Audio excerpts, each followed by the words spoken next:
Hey, it's Doomsday. Shaq said I could yap about literally anything, so I'm gonna hold y'all hostage for a bit and yap about my most autistic interest and my most favorite animal, opossums.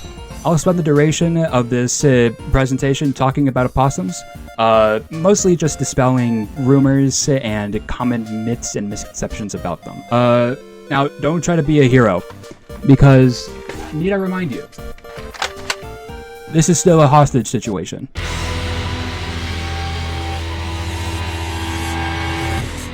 Opossums, otherwise known as possums, not to be confused with the ones in the free-for-all that is Australia, are North America's only native marsupial. That means they go to the same function as kangaroos, wombats, and koalas. Hi, Editor Dune here. It is currently 9:12 in the morning, and I had realized that I had completely forgotten to tell y'all just how big their range is, like where they live in North America.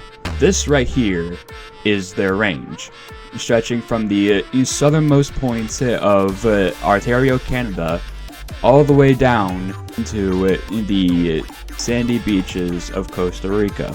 The only reason the map shows they're on the west coast is because they're just like everybody else.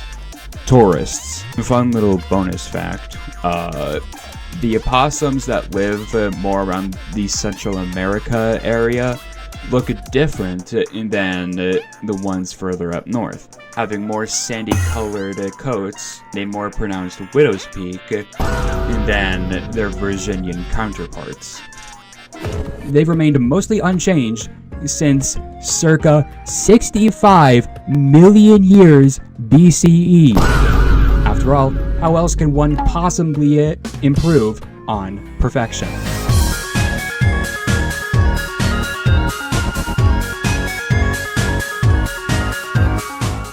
The number one thing that people get wrong about opossums, without fail, is that opossums are rabid animals. This is vastly wrong for like two big reasons. Number one, rabies doesn't occur very often in nature. Every year, out of the literal millions of animals that live in North America, only about 6,000 to 8,000 of them are diagnosed with the virus. Segueing into my second point, even if an opossum is unfortunate enough to have been bitten by a rabid animal, their average body temperature of around 94 degrees Fahrenheit makes it nigh impossible to do damage, meaning the disease either won't survive or is going to have a very bad time trying.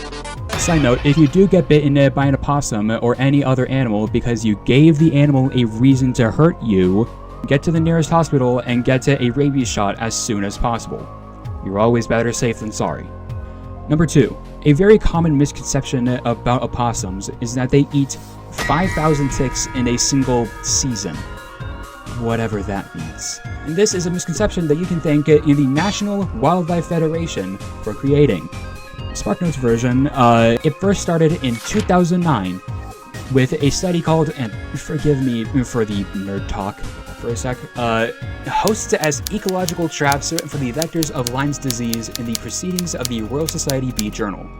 I know, catchy name. They should really call it Bitches and Eat Ticks. It was conducted in a very poor manner, by the way. It was done by sticking opossums into kennels and then giving them ticks to eat.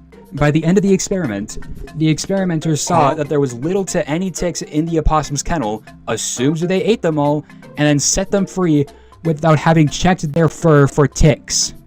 In a more recent study done by different folks, they found that, surprise surprise, opossums barely eat ticks, if at all. Ticks are incredibly small and have like zero nutritional value. So going out of your way to eat that many would just be a gigantic waste of time. And that's all for myths and misconceptions. Now for...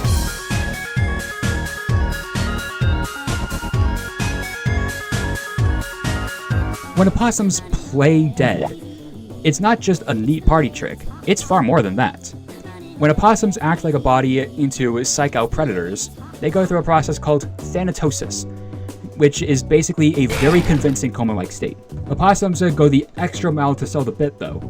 from going completely limp to sticking out their tongue. They even shit themselves to make it smell like they're already rotting. Now, you're probably wondering. Logically, yes. In practice, absolutely not. No. Most animals get pretty turned off by the smell of, rotting corpses, especially predators. Because if they get sick, they can't hunt as well. Then they starve, then they die. And any self-respecting predator would want to actively avoid that. After a few hours, the opossum state of thanatosis ends, and afterwards, they're usually fine. Unless they aren't. Just to keep this short and not drag, the facts are going to speed up by quite a bit, so try to keep up. Opossums are surprisingly incredibly resistant to venom.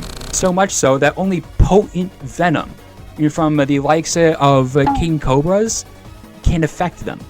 This isn't too dissimilar from the CEO of Black Air Force Energy, the African honey badger.